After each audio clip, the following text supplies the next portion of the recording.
Well, I got an unpopular opinion. What if I told you that chrome tools like this, just the standard, what we all consider today the average for what a hand tool should be with a good solid chrome finish? What if I told you that demanding this finish is anti-American? Just wait, let me get out here. This isn't going to be a long video. We're going to try and make it short, but here's the situation. What if I told you that if you could opt for, say, the more brushed style finish rather than the chrome finish, that you would be promoting the concept of made in the USA tools. And then as long as you demand tools like this, you're either going to be paying 10x the price for some overpriced, overdone snap-on kind of tool, or you're going to get something made in China. Yeah, there's made in Taiwan and a few other options here and there. But if you want affordable made in the USA tools, maybe this is what the answer is rather than this. So let's jump into it. Now, what I've got here, these are two wrenches by Tekton. As you can tell, they're both the same. There's the offset kind of or angled head wrenches here that they make, and they're both good high quality. Now, this is the standard chrome one. Let me see if I get in here. You can take a look at it. It's a good quality tool. Easy. I've been handling it, I haven't polished it or anything. I will say this, the chrome on this is decent. It's not the best chrome in the world. And this is no takeaway from Tekton because, well, you know, as the kids say these days, there you can see that blemish right there on the inside of that angle. Chroming ain't easy, and it's not. It's actually a really difficult process to get right, legally speaking, and we're going to talk about that here. Whereas a finish like this is just as hard, just as durable, if not more durable. It may be slightly harder to clean because it's got that slightly pebbly-esque kind of feeling, that brushed metal kind of feel to it. But the opposite of that is you get a better grip on it. All right, it's not going to be as slick as a perfectly smooth, finish like this. So the question is, why are you demanding this? Is it just for looks? Is it because it's 2 or 3% easier to clean? Why aren't you okay with this if you can get this at an affordable price made in the US? So here's where this whole thing came out. It was kind of one of these ideas that have been bouncing around in my head that I've been following the whole US manufacturing, why it's so hard to do, why more and more people aren't doing it, and why Tekton seems to be leading the charge. And they recently sent out this email. Let me go over and show it. This came in an email to me talking about what is electroless nickel plating. Basically, it's the finish I just showed you, the this kind of brushed metal kind of finish that's not your standard shiny, bright chrome kind of finish, and why it's important. And they go through this. I'll put a link to this article, and you can read it. But all of these tools here that they're talking about where they're doing this are part of what Tekton called, I think they called it their laser forge kind of thing. So basically what they do is it's essentially a 4-step process where they take a sheet metal and then they use a high-powered laser to rough cut, then they CNC, and then they heat treat. And that comes out to this kind of tool. They can't do it for all tools because it's not as efficient as doing, cold rolled stamping and that kind of stuff. And it also doesn't make the tool quite as strong as that. But for specialty stuff, crow's foot, these angled head wrenches, stuff like that, stuff you're not going to use every day, it's an acceptable, give and take, and it allows you to make it in the U.S. These tools, I believe, are all made in Michigan, in fact, which is where Tekton is headquartered. This video is not sponsored by Tekton. I don't get paid by Tekton. Tekton doesn't even pay affiliate dollars. So, when we talk about these, it's because we honestly believe in what they're doing and what they're trying to do. And Tekton being a family-owned company, trying to make a better tool for the American, for the DIYer all the way up to the guy working in a shop. And I got to say that, and plus their warranty, if you don't know Tekton's warranty, you got to look into it.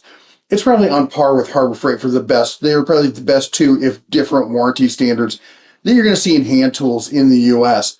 But what does this come down to? Well, here's the deal. Let me put it to you this way. Do you remember Craftsman? Now, Craftsman may not have been the first to hard chrome their tools, but they were the first to do it where the average everyday person could afford it, okay? And mechanics and Craftsman back in the day was a professional grade tool. You could buy it for, your mechanic shop, and having that beautiful array of chrome tools.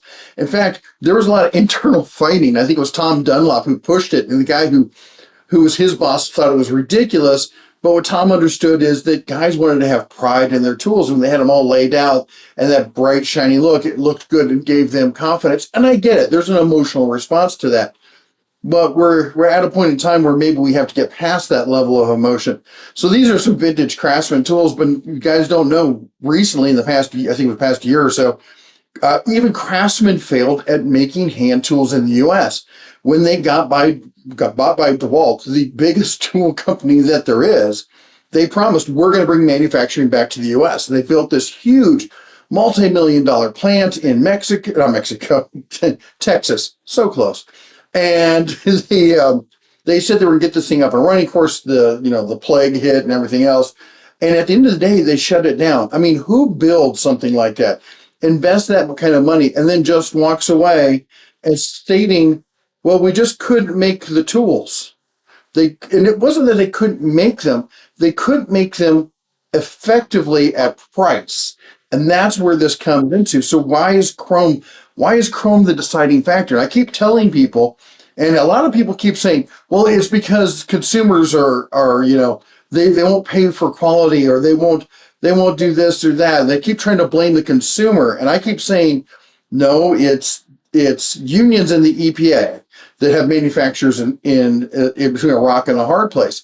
And it's not me saying that. I'm just the guy reporting what I'm doing when I do the research, what I find out. And every time I talk to somebody who's tried to do this, the two things that crop up every single time are unions and the EPA. And the unions driving up costs, and the EPA making it next to impossible. And part of the reason for that, in fact, I would say the primary reason for that, is going to be this little bugger right here, chromium, aka chrome. But not all chrome. Basic kind of chrome is fine, everything. It's that really nasty, six-sided hexavalent chromium.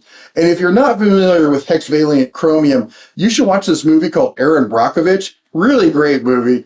Has an interesting plot twist to it. It's going to really explain to you why hexavalent chromium, which is what is used in the chroming process for hand tools, that's going to explain to you why this stuff is really nasty. And that's what it comes down to, is it is really hard to make this and chrome it correctly in the current U.S. manufacturing environment. Now, if you've already built a plant and you've been running a plant, you kind of get grandfathered in. You already have the whole process thing. You know all your inspectors, maybe greased a few wheels.